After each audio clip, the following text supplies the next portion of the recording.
عصر کے بعد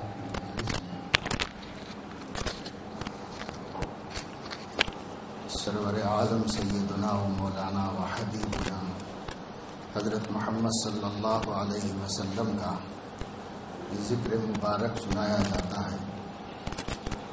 بہت اہتمام سے، نہایت ادب کے ساتھ، دل کے جذبے سے، اور آپ علیہ الصلاۃ والسلام کی نہایت محبت اپنے قلب میں محسوس کرتے ہوئے آپ کا ذکر مبارک سننا چاہیے. بسم اللہ الرحمن الرحیم. نحمده ونصلی ونسلم علی رسولنا الکریم. اما بعد. نبی کریم صلی اللہ علیہ وسلم کی ذات مبارک اس کائنات میں وہ واحد ذات ہے جس کے بغیر حق تعالی شانہ کی ذات تک پہنچنا، اس کی معرفت حاصل کرنا اور اسے خوش کرنا ناممکنات میں سے ہے. آپ کائنات انسانی میں صورت اور سیرت، اعمال اور اخلاق، دین اور دعوت، ہر اعتبار سے اللہ تعالیٰ کی مرضی اور اس کی پسند کا ایک عظیم الشان شاہکار، تمام انسانوں کے لیے ہدایت کا یکتا نمونہ اور عبدیت کاملہ کا نمایاں کردار تھے. ان کی اطاعت حق تعالیٰ کی اطاعت ہے، ان کی خوشی حق تعالیٰ کی خوشی کا سبب ہے، ان کی ناراضگی حق تعالیٰ کی خفگی و ناراضگی کا ذریعہ ہے. ان کا دین اللہ کا دین ہے، ان کا راستہ اللہ کا راستہ ہے، ان کا معجزہ اللہ کی کتاب ہے، ان کا قبلہ اللہ کا گھر ہے، ان کی اطاعت اللہ کی اطاعت ہے، ان کی چاہت اللہ کی چاہت ہے، ان کی دعوت اللہ کا کلمہ ہے، اور وہ بذات خود اللہ کے بندے، اللہ کے رسول، اللہ کے محبوب اور داعی اللہ ہیں. انہوں نے اپنی حیات طیبہ کے 40 سال حق تعالیٰ کی یاد اور اس کے حکم کے انتظار میں گزارے، اور 23 سال بندوں کو حق تعالیٰ کی طرف بلانے، بھٹکے ہوئوں کو سیدھا رستہ دکھانے اور خدا کے باغیوں کو ٹھکانے لگا کر اس کا کلمہ بلند کرنے میں صرف فرما دیے. توحید و رسالت اور آخرت کے عقیدے کو پوری قوت سے لے کر کھڑے ہوئے اور اسے جزیرۃ العرب کے ہر کچے پکے مکان میں داخل کرنے تک چین سے نہیں بیٹھے. آپ کی دعوت آپ کی موجودگی ہی میں عرب کے اطراف و اکناف میں دور دور تک پھیل چکی تھی، اور آپ کے بعد آپ کے صحابہ کرام نے تو مشرق و مغرب کے کونے کونے میں آپ کے لائے ہوئے دین کا جھنڈا بلند کر دیا. آسمان کی بوڑھی آنکھوں نے آپ سے پہلے کبھی ایسی کامل رسالت دیکھی، نہ ایسی کامیاب قیادت اور نہ ایسی پاک باز شخصیت. ان کو بچپن سے بڑھاپے تک دیکھنے والے ایک شخص کی زبان نے کیا خوب کہا ہے، وَأَحْسَنَ مِنْكَ لَمْ تَرَ قَطُّ عَيْنِي وَأَجْمَلَ مِنْكَ لَمْ تَلِدِ النِّسَاءُ خُلِقْتَ مُبَرَّأً مِنْ كُلِّ عَيْبٍ كَأَنَّكَ قَدْ خُلِقْتَ كَمَا تَشَاءُ. یعنی آپ سے زیادہ حسین میرے آنکھوں نے کبھی نہیں دیکھا، اور آپ سے زیادہ خوبصورت کسی ماں نے آج تک کوئی بچہ نہیں جنا. آپ ہر عیب سے بری پیدا کیے گئے ہیں، جیسے خود اپنی مرضی کے پیدا ہو گئے ہوں.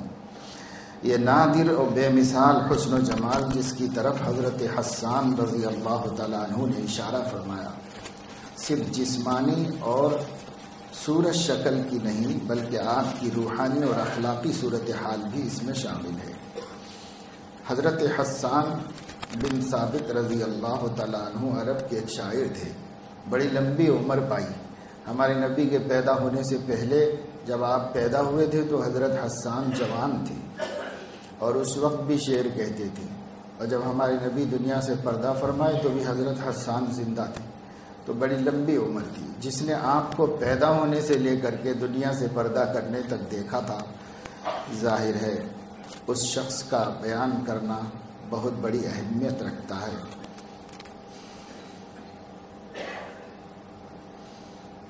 حضرت حسان کے یہ شعر آج 1500 برس کا عرصہ گزرنے کے بعد بھی اپنی تازگی میں بالکل انوکھے ہیں۔ آج بھی ان اشعار سے اہل عشق کے قلوب مسرور و مخمور ہوتے رہتے ہیں، اور اہل دل کی محفلیں ان اشعار کے تذکرے سے سرشار و معمور نظر آتی ہیں۔ حضرت حسان کے بعد سے آج تک عشاق رسول صلی اللہ علیہ وسلم ذکر رسول صلی اللہ علیہ وسلم کو اپنا سب سے پسندیدہ مشغلہ بنائے ہوئے ہیں۔ شعراء اشعار میں آپ کا ذکر کرتے ہیں تو ادیب ادب اور انشاء میں، خطیب اپنی خطابت اور بیانوں میں، واعظ مواعظ میں، صوفیہ تصوف میں، اہل قلم طرز نگارش میں، مصنفین اپنی تصنیفوں میں، اور معلمین تعلیم و تربیت کے میدانوں میں اسی مبارک نام اور اسی پاکیزہ تذکرے سے وزن پیدا کرتے اور رنگ جماتے ہیں۔ رزم اور بزم اسی کی روشنی سے روشن کیے جاتے ہیں، معرکے اور مہمیں اسی کی قوت سے سر کی جاتی ہیں۔ محدثین یعنی حدیث کی خدمت کرنے والے تو خیر دن رات انہی کے ذکر میں مصروف ہیں، مفسرین کی گاڑی بھی انہی کے سہارے چلتی ہے، فقہا انہی کی نسبت سے اعتماد حاصل کرتے ہیں، مجاہدین انہی کے وعدوں پر نذرانہ جان لے کر مقتل میں پھرتے رہتے ہیں، عابدوں کو عبادت اور زاہدوں کو آخرت کی رغبت انہی کی پیاری پیاری باتوں سے پیدا ہوتی ہے۔ بڑے بڑے لوگ اہل اللہ کاملین واصلین کا تو ماننا ہے ہی کہ زندگی نبی کے تصور میں رہنے کا نام ہے۔ ہم جیسے عاجز و ناقص بھی ان کی یاد کے بغیر زندگی کو بے لطف و بے کیف ہی محسوس کرتے ہیں۔ واقعی جب آپ صلی اللہ علیہ وسلم کی یاد آتی ہے تو یادوں کی وادیوں میں کھوئے ہوئے رہنے کو جی چاہتا ہے۔ دل اس قدر بے تاب ہوتا ہے کہ بس چلے تو سینے کی سلاخوں کو توڑ کر مدینے کے نظاروں سے چمٹ جائے۔ عقل ان سے ملنے کے لیے الا موت یباع فاشتریہ کی صدا لگاتی ہے تو عشق ان پر نثار ہونے کے لیے اب کی مخافت ان تطول حیاتی کے گن گاتا ہے۔ ایک آدمی بھوک پیاس سے بہت پریشان ہو گیا اور کہیں سے کوئی کھانے پینے کی چیز نہیں ملی تو عرب کا شاعر تھا، اس کے ایک لمبی نظم ہے اس کی، اس مجبوری میں اس کی زبان سے نکلی تو ایک جملہ اس نے بڑے درد دل سے کہا، الا موت یباع فاشتریہ، کہیں موت بک نہیں رہی ہے کہ میں اس کو خرید کے لے آؤں، اس لیے کہ موت آ نہیں رہی ہے، کھانا مل نہیں رہا ہے، بھوک سے پریشان ہے۔ یہ ہے اس شعر کے معنی۔ اللہ کے نبی کا عاشق بھی اس کی زبان بے ساختہ جب آپ کی یاد آتی ہے تو یہی کہتی ہے، الا موت یباع فاشتریہ، کہیں موت بک رہی ہو تو میں خرید کے لے آؤں، پھر نبی سے ملاقات اور آپ کے پاس پہنچ جانے کا سبب ہو جائے۔ آج تو دنیا اور دنیا کی رنگ رلیوں نے ہمیں اپنی طرف اس قدر مشغول کر دیا ہے کہ کبھی آقا کا ذکر سنتے بھی نہیں، سال سال گزر جاتا ہے، پڑھتے بھی نہیں۔ اخبار ضرور پڑھتے ہیں ہم۔ ابو طالب ایمان تو نہیں لائے لیکن ایمان والوں کے قلوب کو یہ کہہ کر تڑپا گئے، وَأَبْيَضُ يُسْتَسْقَى الْغَمَامُ بِوَجْهِهِ ثِمَالُ الْيَتَامَى عِصْمَةٌ لِلْأَرَامِلِ۔ ابو طالب کی ایمان نہیں لائے، ان کی موت کفر پر ہوئی۔ اہل سنت والجماعت کی تحقیق یہی ہے کہ ابو طالب کی موت کفر پر ہوئی، وہ ایمان نہیں لائے۔ لیکن ابو طالب ہمارے نبی اپنے بھتیجے کے بہت زیادہ چاہنے والے تھے، خاندانی محبت تھی، رشتے کی محبت تھی، خون کی محبت تھی، لیکن ان کی نبوت کو بھی وہ ٹھیک ہی سمجھتے تھے۔ البتہ یہ کہتے تھے کہ مکہ والے کہیں گے کہ ہمارا سردار مرتے وقت بھتیجے سے ڈر گیا، اس لیے وہ ایمان نہیں لائی۔ لیکن یہ اشعار انہوں نے ہی کہے حضور صلی اللہ علیہ وسلم کے شان میں، وَأَبْيَضُ يُسْتَسْقَى الْغَمَامُ بِوَجْهِهِ ثِمَالُ الْيَتَامَى عِصْمَةٌ لِلْأَرَامِلِ۔ اس کے معنی یہ ہیں کہ وہ حسین جس کا چہرہ دکھا کر بادلوں کو برسوا لیا جاتا تھا۔ یہ عربی کا کمال ہے، ایسی تمثیل اردو میں پیش کرنا مشکل ہے۔ کہتے ہیں کہ وہ حسین جس کا چہرہ دکھا کر بادلوں کو برسوا لیا جاتا تھا، جو یتیموں کا سہارا اور بیوگان کا مددگار تھا۔ اصل میں ایسا ہوا تھا کہ اللہ کے نبی صلی اللہ علیہ وسلم کے بچپن میں مکہ مکرمہ میں سخت قحط پڑا تھا، یعنی بارش بند ہو گئی تھی، خشک سالی تھی سب طرف، اور لوگ بھوکے مر رہے تھے، مردار کھانے پہ مجبور ہو رہے تھے، حیران پریشان تھے۔ اس وقت ابو طالب زندہ تھے۔ لوگوں نے جا کر ان سے کہا کہ آپ کو عبد المطلب زندہ تھے، عبد المطلب سے کہا کہ کیا کریں، کچھ سمجھ میں نہیں آ رہا ہے۔ تو آپ کے دادا عبد المطلب گھر گئے اور حضور اکرم صلی اللہ علیہ وسلم کو اپنے گھر میں سے اٹھا کے لے کے آئے، اور ان کا چہرہ آسمان کی طرف کیا تو آسمان پر بادل آئے اور تیز تیز برسنے لگے، اور مکے کی ساری وادی جل تھل ہو گئی۔ تو گویا بادلوں کو بھی پیار آیا اور وہ آپ پر گرنے کے لیے بے چین ہو گئے۔ اللہ، کیسی پیاری ہے وہ ہستی، کتنی حسین ہیں ان کی ادائیں، اور کس قدر خوبصورت ہیں ان کی باتیں، جن کے نام مبارک کا تلفظ بھی اس کو بوسہ دیے بغیر منہ سے ادا نہ ہو سکے گا۔ کوئی تجربہ کر کے دیکھ لے، آپ محمد کہیں گے تو اس نام کو بوسہ دینا پڑے گا، تب بنے گا وہ نام محمد، اس کے بغیر محمد نہیں بنے گا۔ پیارا نام اللہ نے رکھا ان کا۔ جس خدا نے اس کے نام میں اتنی چاشنی و مٹھاس رکھی ہے، اس نے خود اس کی ذات و صفات کو کس قدر جاذب پرکشش بنا دیا ہوگا۔ کہنے والے نے کیا خوب کہا، اور بالکل سچ کہا، صورت تیری معیار کمالات بنا کر دانستہ مصور میں قلم توڑ دیا۔ عہد صحابہ میں رسول اللہ صلی اللہ علیہ وسلم کا حسن و جمال، ان کی محفلوں، بیٹھکوں اور گفتگوؤں کا دلچسپ اور پسندیدہ ترین موضوع ہوتا تھا۔ بے شمار احادیث ہیں کہ صحابہ خاص طور سے آپ کا ذکر ایک دوسرے کو سنتے سناتے تھے کثرت سے۔ بعد والے لوگ تو ان سے فرمائشیں کر کے بڑے شوق سے جمال رسول کا تذکرہ سنتے ہی تھے۔ خود صحابہ کرام بھی آپس میں بیٹھ کر اس شراب طہور سے لطف اندوز ہوا کرتے تھے، بلکہ خود آپ کے طرز عمل سے ان کو اس کی ترغیب ملی تھی۔ ترمذی شریف کی حدیث ہے کہ ایک مرتبہ آپ صلی اللہ علیہ وسلم منبر پر چڑھے اور لوگوں سے سوال کیا، جانتے ہو میں کون ہوں؟ انہوں نے عرض کیا، جی ہاں ہم جانتے ہیں کہ آپ اللہ کے رسول ہیں۔ آپ نے فرمایا، میں رسول تو ہوں ہی، میں محمد ابن عبداللہ بن عبد المطلب ہوں۔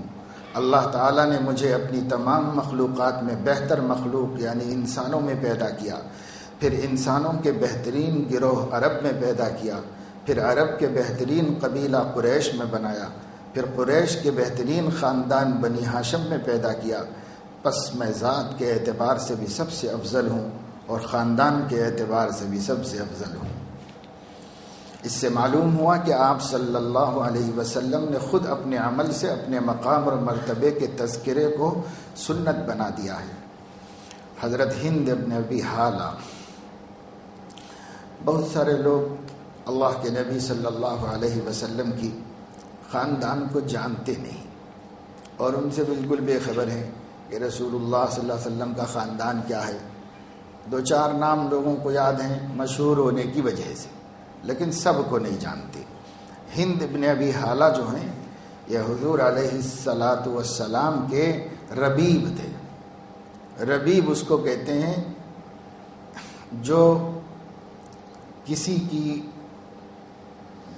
بیوی سے اس کے پہلے والے شوہر سے پیدا ہوا۔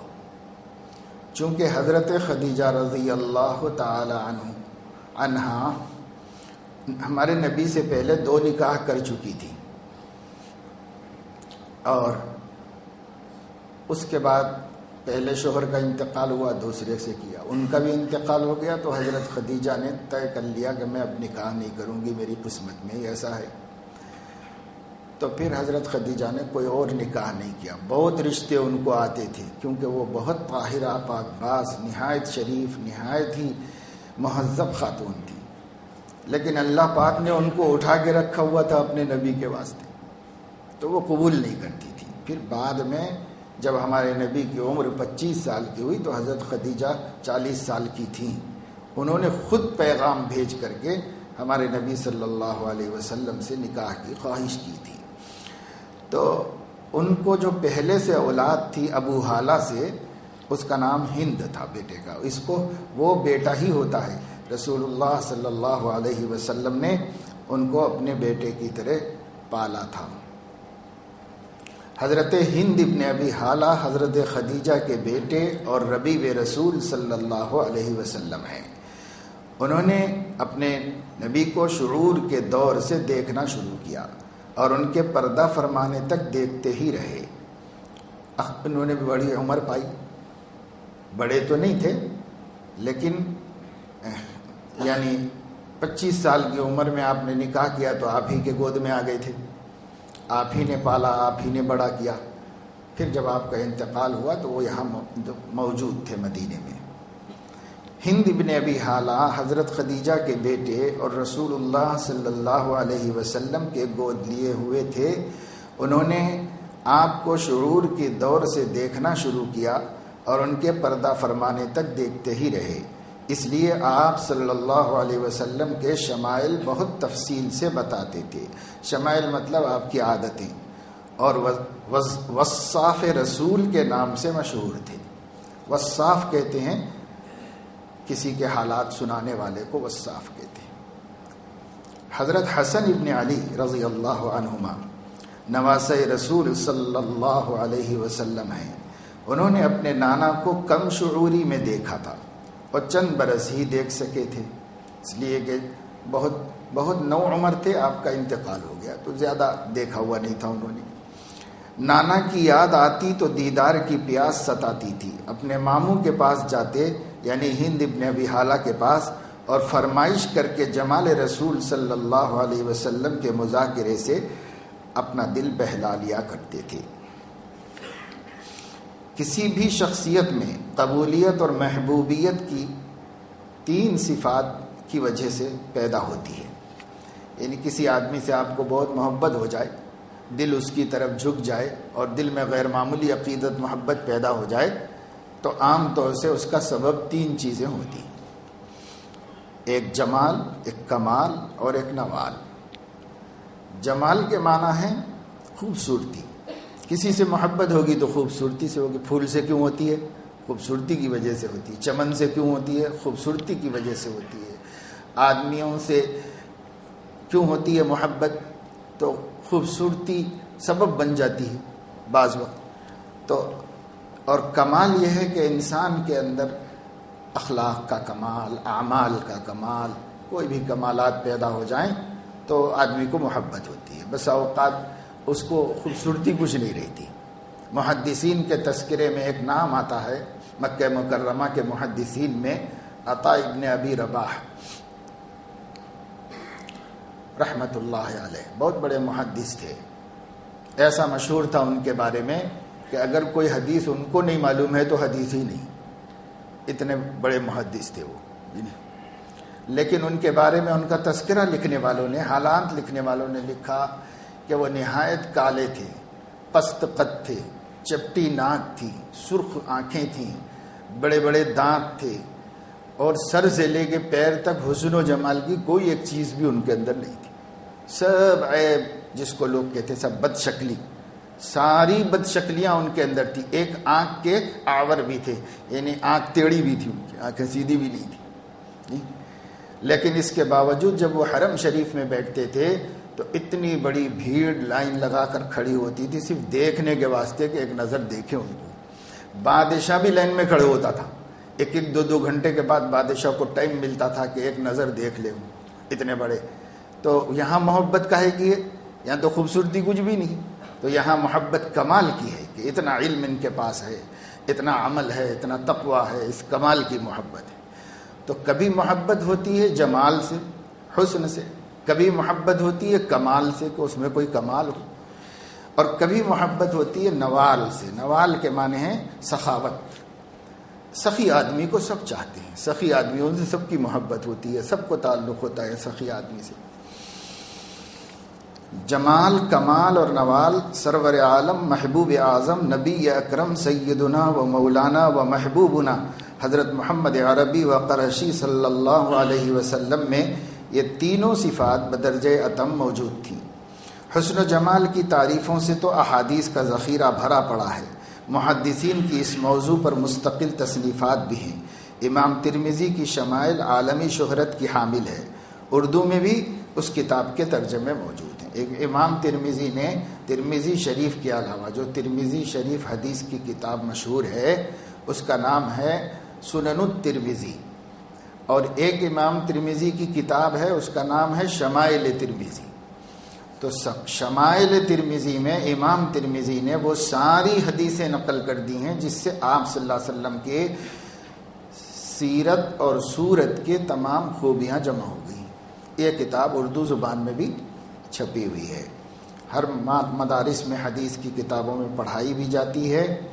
عربی میں اس کا نام ہے شمائل ترمذی۔ شیخ الحدیث مولانا زکریا صاحب رحمۃ اللہ علیہ نے اردو میں ترجمہ کیا، اس کا نام ہے خصائل نبوی۔ جس کو آپ سے ذوق و شوق اور محبت ہو اور آپ کی جیسی عادتیں سیکھنے کا شوق رکھتا ہو اس کو پڑھنا چاہیے، ہر مسلمان کو پڑھنا چاہیے۔ کس کو شوق نہیں ہونا چاہیے؟ سب کو شوق ہونا چاہیے۔ کچھ تفصیل اس جمال مبارک کی اس کتاب کے آخر میں بھی انشاءاللہ تعالی بیان کی جائے گی، اور جس کو تفصیل جاننا ہو وہ بڑی بڑی کتابوں میں پڑھیں اور بار بار پڑھیں۔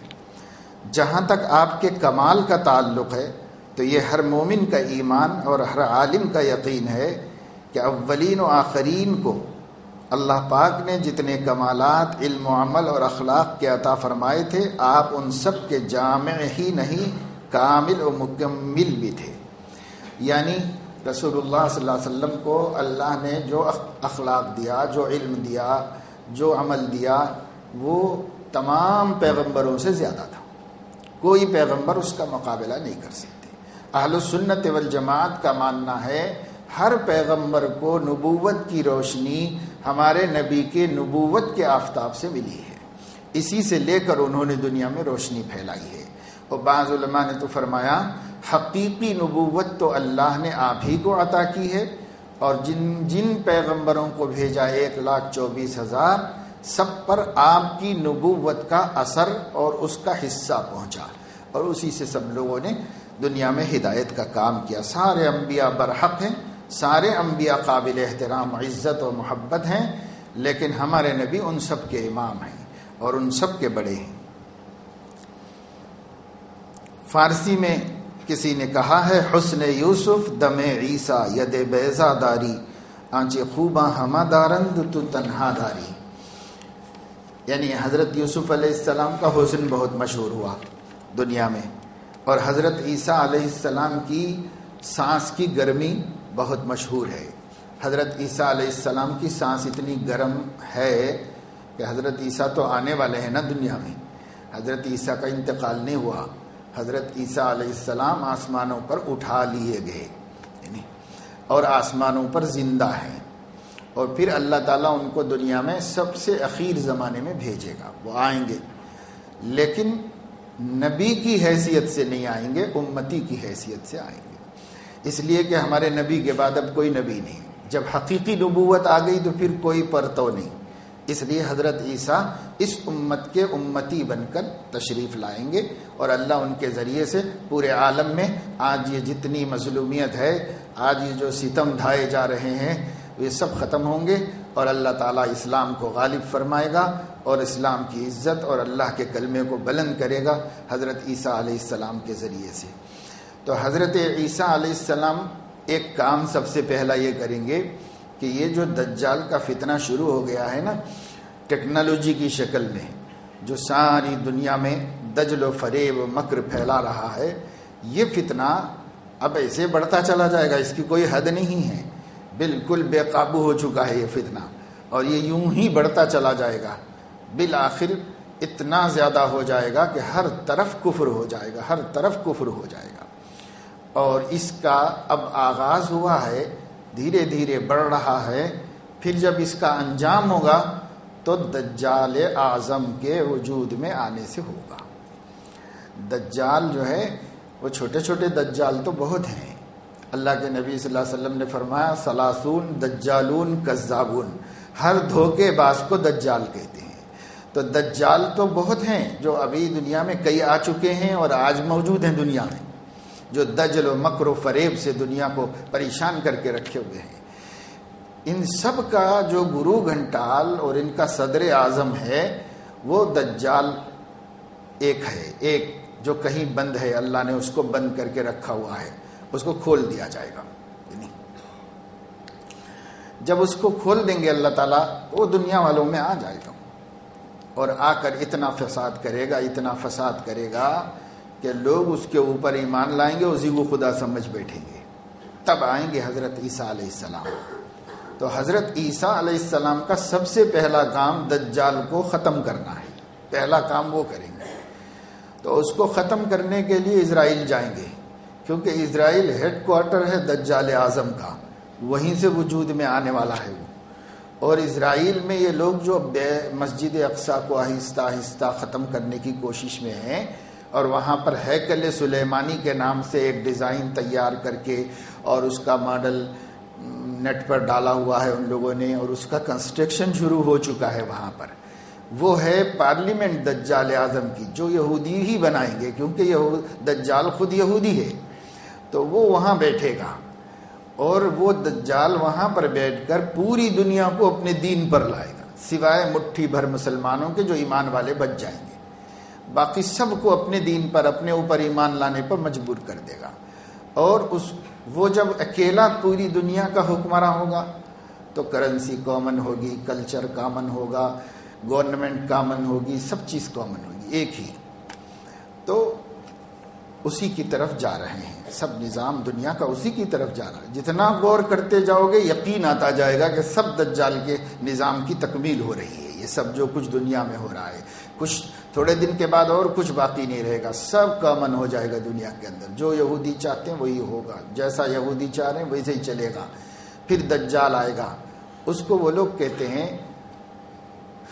داؤد علیہ السلام کہتے ہیں، نعوذ باللہ۔ ان کا عقیدہ یہ ہے کہ داؤد علیہ السلام پھر نکل کے آئیں گے قبر میں سے، اور وہی ان کے اوپر حکومت کریں گے، پوری دنیا کے واحد بادشاہ ہوں گے وہ۔ اور ہمارے عقیدے کے مطابق وہ دجال ہے جس کا نام انہوں نے داؤد رکھ لیا ہے، وہ دجال آ کر حکومت کرے گا۔ اب جب وہ آئے گا حضرت عیسیٰ علیہ السلام اس کا پکڑا کریں گے، مل جائے گا، اسرائیل میں وہ مل جائے گا ان کو، تو وہ اس کا مقابلہ کرتے ہوئے اس کا پیچھا کریں گے، ان کو دیکھ کے بھاگے گا۔ جب وہ بھاگے گا، خوب بھاگے گا، حضرت عیسیٰ علیہ السلام بھی اس کے پیچھے دوڑیں گے۔ جب آدمی دوڑتا ہے تو اس کی سانس تیز ہو جاتی ہے اور زیادہ قوت سے نکلتی ہے، تو وہ ہاتھ تو نہیں لگے گا حضرت عیسیٰ علیہ السلام کے، لیکن حضرت عیسیٰ علیہ السلام کی سانس کی گرمی سے پگھل جائے گا، تو اس کو کہتے دم عیسیٰ۔ حدیث میں موجود ہے سب کہ دم عیسیٰ یعنی حضرت عیسیٰ کی سانس اتنی گرم سانس ہوگی کہ دجال اس سے پگھل جائے گا۔ جس جگہ دجال پگھل جائے گا وہ جگہ نبی کریم صلی اللہ علیہ وسلم نے متعین فرما دی ہے کہ کس جگہ وہ گھٹے گا، وہ کہاں پگھل جائے گا، یہ جگہ متعین کر دی ہے۔ اور اس جگہ پر اسرائیلی حکومت نے ایک کمان بنا کر کے صرف اتنا لکھ کے رکھا ہوا ہے کہ یہ اہم تاریخی مقام ہے، ان کو پتہ ہے سب کیا ہونے والا ہے، تو اس پر صرف اتنا لکھا ہوا ہے آج بھی کہ یہ ایک اہم تاریخی مقام ہے بس۔ لیکن کیا تاریخی مقام ہے وہ چھپا لیا ہے انہوں نے۔ یہ ان کا جو سب سے بڑا گرو ہوگا امام، اس امام کو یہاں حضرت عیسیٰ جہنم میں داخل فرمائیں گے۔ تو یوسف علیہ السلام کا حسن یہ بہت مشہور ہے۔ حضرت یوسف علیہ السلام کو اللہ نے اتنا حسین بنایا تھا کہ وہ عزیز مصر جو بادشاہ تھا ان کو پال رہا تھا، وہ بادشاہ کی بیوی نے نیت خراب کی تھی، لیکن حضرت یوسف علیہ السلام نے اپنی عزت کی حفاظت کی اور اس نے بہت مجبور کیا تو انہوں نے خود دعا کر دی بے ساختہ، رب السجن احب الی مما یدعوننی الیہ، اے اللہ جس گناہ کی طرف یہ عورت بلا رہی ہے اس سے تو میرے کو جیل خانے میں چلے جانا پسند ہے. بس پھر بعد میں ایسا ہی ہوا کہ جیل میں جانا پڑا حضرت یوسف علیہ السلام کو، اور 8 برس جیل میں رہنا پڑا. اللہ نے مگر ان کو گناہ سے بچایا، ان کی حفاظت فرمائی. تو حضرت یوسف علیہ السلام سے بدنامی ہو گئی تھی، ملکہ کی جو کوئین تھی اس کی بدنامی ہو گئی تھی. تو اس نے خاندان کی عورتیں سب اس کو برا بھلا بول رہی تھی، تو خاندان کی عورتوں کو یقین دلانے کے واسطے کہ یہ حسن تو ایسا ہے کہ جو بھی دیکھے گا وہ دیوانہ ہو جائے گا، ان کو یقین دلانے کے واسطے اس نے ایک ترتیب کی. اور وہ ترکیب یہ کی کہ اپنے گھر میں ہال میں سب کی دعوت کی، فروٹ رکھے، چھریاں رکھی. اور قرآن کریم میں اللہ نے بیان فرمایا ہے اس کو. اور اس نے ان لوگوں سے کہا کہ کھانا شروع کیجئے، فروٹ کاٹ کے کھائیے. تو ان لوگوں نے چھریاں ہاتھ میں لی، فروٹ ہاتھ میں لیا. اتنے میں حضرت یوسف پردے کے پیچھے تھے، ان سے کہا کہ تم آ جاؤ ہال میں. تو جیسے حضرت یوسف ہال میں آ گئے اور ان لوگوں نے دیکھا نظر اٹھا کے، تو ایسی حیران ہوئیں کہ ان کی زبانوں سے نکلا حاشا للہ ما ھذا بشرا ان ھذا الا ملک کریم. خدا کی قسم یہ انسان نہیں ہے، یہ تو بہت بڑا فرشتہ معلوم ہوتا ہے. اور وہ دیکھنے میں حیران ہو کہ پھل کاٹنے کے بجائے انگلیاں کاٹ لی، سب کی انگلیاں کٹ لی. تو یہ حسن یوسف. مگر یہ بھی ذہن میں رکھو کہ حضرت نبی کریم صلی اللہ علیہ وسلم نے فرمایا 4 آسمان پر بھائی یوسف سے میری ملاقات ہوئی تھی معراج میں، اللہ پاک نے میرے حسن کا ایک حصہ ان کو عطا فرمایا ہے. تو وہ حضرت یوسف کا حسن مگر مشہور دنیا میں ایک لفظ بن گیا حسن یوسف کر کے. تو ایک حسن یوسف اور دم عیسیٰ کا مطلب یہ. اور ید بیضا حضرت موسیٰ کا معجزہ ہے.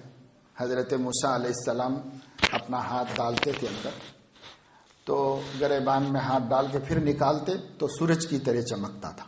معجزہ اللہ نے ان کو دیا تھا. پھر اندر ڈال دیتے تو جیسا ویسا ہو جاتا تھا. جیسے سانپ کا معجزہ دیا تھا ایسے ہی اس کو ید بیضا کہتے ہیں. تو اب اردو تو آتی نہیں نا آپ لوگوں کو. اردو زبان میں یہ محاورے بن گئے. اگر کہیں حسن کی بات کرنی ہوتی ہے تو سب شاعر حسن یوسف کہتے ہیں. یعنی حسن یوسف دم عیسیٰ ید بیضا داری. اے نبی صلی اللہ علیہ وسلم، آپ یوسف کا حسن بھی رکھتے ہیں اور عیسیٰ کا سانس بھی رکھتے ہیں اور موسیٰ کا ہاتھ بھی رکھتے ہیں. اور جس کو اللہ نے جو خوبی دی ہے وہ سب آپ کے اندر ہے. اللہ نے تمام نبیوں کو الگ الگ کمالات دیے اور ہمارے نبی کو سب کمالات کا جامع بنا دیا، سب ان میں رکھ دیا اللہ نے. یہ ہے یہ شعر کا مطلب. اب شعر آتا ہے تو بہت زیادہ سمجھانا پڑتا ہے، شعر سے سب ڈرتے ہیں. کمال علم کی بات دیکھنی ہو تو اوتی تو علم الاولین والآخرین. ہمارے نبی کا کمال دیکھیے، تفصیل تھوڑی اس کی ہے. آپ نے اعلان کیا کہ مجھے اولین و آخرین کے علم دیا گیا ہے، ایسا کسی نبی کو نہیں دیا گیا. کمال خلق کا معاملہ ہے تو آپ نے فرمایا بعثت لأتمم مکارم الاخلاق. میں اچھے اخلاق جو تمام انبیاء لائے تھے اس کو کمپلیٹ کرنے کے لیے آیا ہوں. ہر نبی کا خلق اچھا تھا لیکن میں ان سب سے اچھے اخلاق لے کر دنیا میں اخلاق مکمل کر کے اس کے اوپر ٹھپا لگا دے. اس کے بعد اخلاق کی کوئی گنجائش دنیا میں نہیں ہے. اعلیٰ سے اعلیٰ جو خلق ہو سکتے ہیں وہ ہمارے نبی صلی اللہ علیہ وسلم کے ہیں. افسوس ہوتا ہے کہ بسا اوقات پڑھے لکھے مسلمان کہتے ہیں یورپ میں بہت تہذیب ہے، وہاں ایسا ہے، وہ یہاں ایسا ہے. تم وہاں کیوں دیکھتے ہو؟ تمہارے سامنے تمہارا محبوب ہے، اس کو کیوں نہیں دیکھتے ہو؟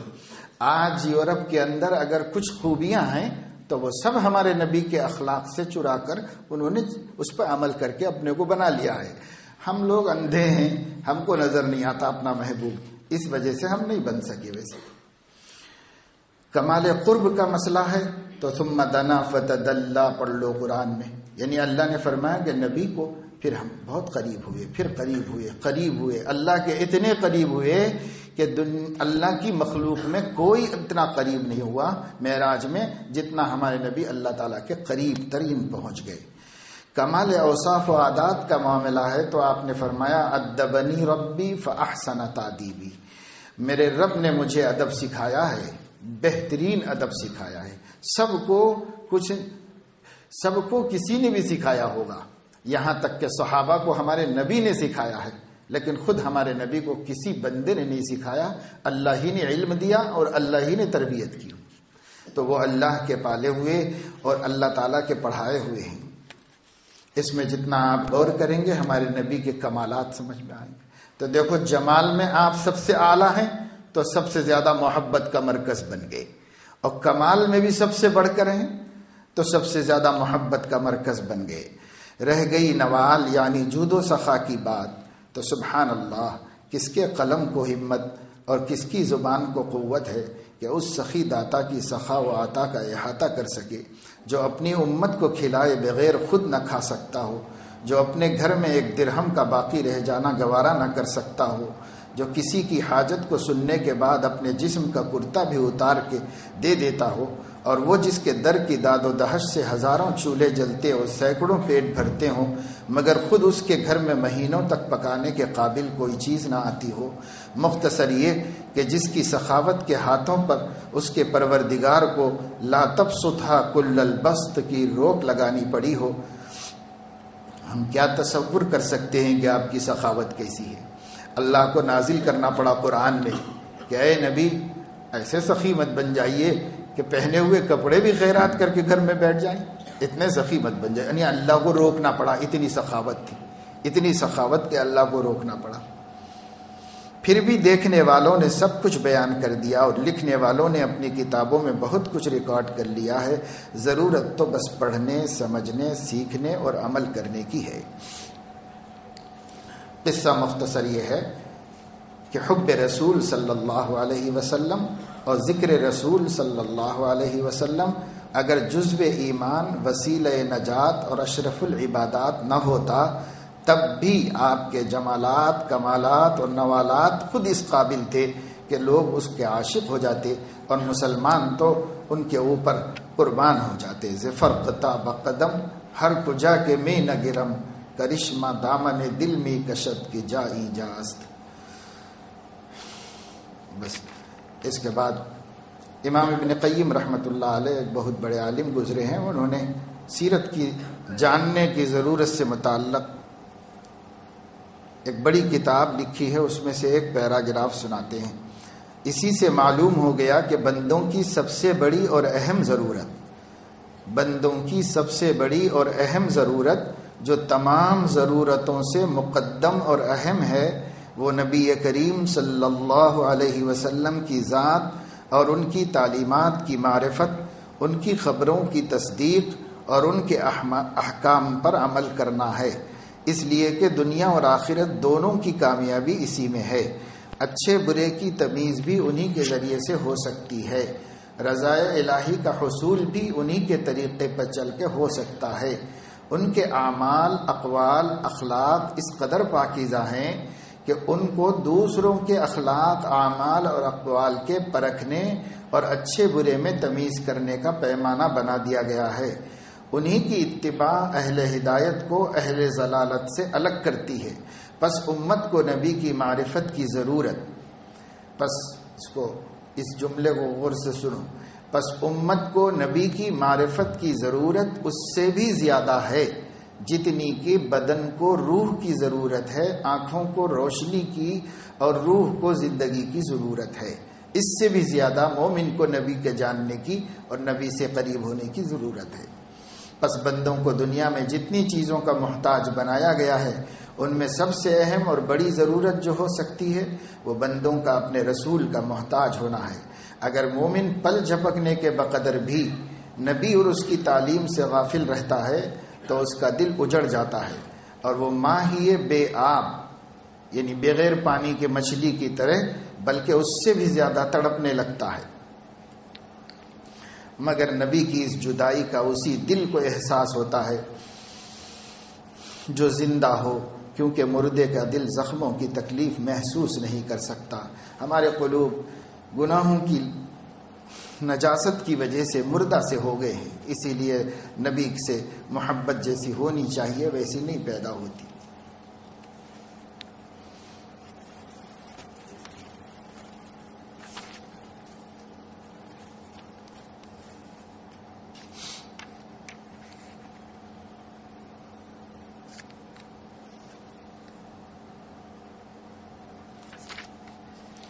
اللہ اکبر۔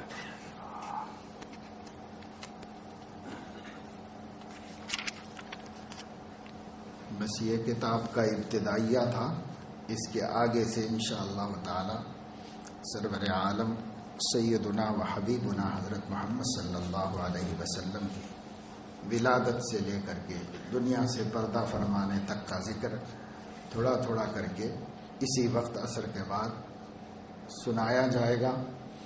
جو لوگ مسلسل آتے ہیں وہ ہر سال سنتے ہیں، جو لوگ نئے ہوتے ہیں ان کے لیے پہلی دفعہ ہوتا ہے، لیکن اتنا ضرور ہو جائے گا کہ اس اعتکاف کی برکت سے آپ زندگی میں ایک دفعہ سے ہی ولادت سے وفات تک نبی پاک صلی اللہ علیہ وسلم کی پوری زندگی کو سن لے سکیں گے۔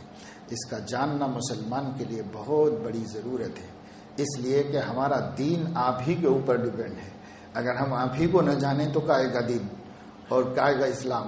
اسلام جب تک ہم نبی کو نہیں پہچانیں گے تب تک کوئی اسلام نہیں ہوگا۔ اس لیے اپنے پیغمبر کو جاننا اپنے پیغمبر سے محبت کے بڑھنے کا سبب ہے۔ جیسے جیسے آپ ان کے حالات سنتے جاؤ گے محبت میں اضافہ ہوگا، دل کھینچے گا ان کی طرف، اور وہ ہیں اس لائق کہ دنیا کی ساری مخلوق تو ان سے محبت کر چکی ہے، ایک دیر ہے تو ہم ہی لوگوں کی محبت کرنے کی دیر ہے۔ ورنہ تو حالت یہ تھی کہ آپ نے فرمایا میں مکے کے ان پتھروں کو جانتا ہوں، جب میں نبوت سے پہلے ان کے پاس سے گزرتا تھا تو وہ مجھ کو کہتے تھے السلام علیکم یا رسول اللہ۔ پتھر کہتے تھے حضور صلی اللہ علیہ وسلم، نبوت سے بھی پہلے کہتے تھے۔ یہ نہیں، آپ صلی اللہ علیہ وسلم درختوں کے پاس سے گزرتے تو درخت جھک جاتے تھے اور یوں کہتے تھے السلام علیکم یا رسول اللہ۔ آپ صلی اللہ علیہ وسلم کے سامنے کسی شخص نے ایک درخت کے بارے میں کچھ شکایت کی، کوئی بات اس کے بارے میں کہی، تو آپ صلی اللہ علیہ وسلم نے فرمایا درخت سے کہ یہاں تو کھجور کا جھاڑ تھا بہت دور کہیں، تو حدیث میں ہے کہ ایسا دوڑتا ہوا آیا جیسے چھوٹے بچے باپ کی طرف دوڑتے ہوئے آتے ہیں، ایسے دوڑتا ہوا آیا آپ کے پاس۔ پھر آپ نے اس کے سلسلے میں فیصلہ فرمایا۔ آپ صلی اللہ علیہ وسلم کو کسی نے خبر دی کہ ایک اونٹ دیوانہ ہو گیا ہے۔ اونٹ پاگل ہو جاتا ہے تو لوگ بہت ڈرتے تھے عرب، اس لیے کہ وہ مرتا بھی نہیں، کسی کے ہاتھ لگتا بھی نہیں، اور جس کو پاتا اس کو کھوپڑی سے پکڑ کے پٹخ دیتا، ختم ہو جاتا۔ تو اونٹ دیوانہ ہو گیا تھا مدینے میں، ایک کسی کا اونٹ دیوانہ ہو گیا تھا، اور دیوانہ ہو کے باہر صحرا میں بستی کے باہر نکل گیا تھا۔ تو سب لوگ پریشان ہوئے، کب بستی میں گھسے گا، کتنے لوگوں کو مار ڈالے گا۔ تو لوگوں نے آ کے اطلاع کی کہ یا رسول اللہ ایک اونٹ دیوانہ ہو گیا۔ آپ صلی اللہ علیہ وسلم نے فرمایا کدھر گیا وہ، چلو مجھے بتاؤ کدھر گیا۔ تو سب صحابہ کہنے لگے یا رسول اللہ آپ ادھر مت جائیے، وہ بہت خطرناک ہوتا ہے اونٹ جب پاگل ہو جاتا ہے، آپ مت جائیے ادھر۔ آپ نے کہا بھائی مجھے بتاؤ کدھر گیا، تو لے جا کے بتایا ادھر گیا۔ وہ ادھر مارے مارے پھر رہا تھا صحرا میں، تو آپ صلی اللہ علیہ وسلم نے اس کو آواز دی ادھر آؤ، تو حدیث شریف میں ہے کہ سر جھکا کے خاموش آ کے کھڑا ہو گیا آپ کے سامنے۔ آپ نے اس کے سر پہ ہاتھ پھیرا، اس کا جنون ختم ہو گیا۔ تو آپ سوچو، جانوروں نے آپ کو پہچانا، پتھروں نے آپ کو پہچانا، درختوں نے آپ کو پہچانا، آسمان نے پہچانا، زمین نے پہچانا، دریاؤں نے پہچانا، ہر مخلوق نے آپ کو پہچانا اور آپ کی عزت و عظمت و محبت کا حق ادا کیا۔ ایک ہم لوگ ہیں کہ نہ اپنے نبی کو پہچانتے ہیں نہ محبت کا حق ادا کرتے ہیں۔ اس لیے ہم کو چاہیے کہ ہم اپنے نبی سے خاص محبت، بہت اہتمام سے، سو نہیں، عصر سے پہلے سو کے 1 گھنٹہ تو سب لوگوں نے سویا نا، اس لیے عصر کے بعد کا وقت اس لیے رکھا گیا کہ سب فریش، دو طریقے سے فریش رہیں گے۔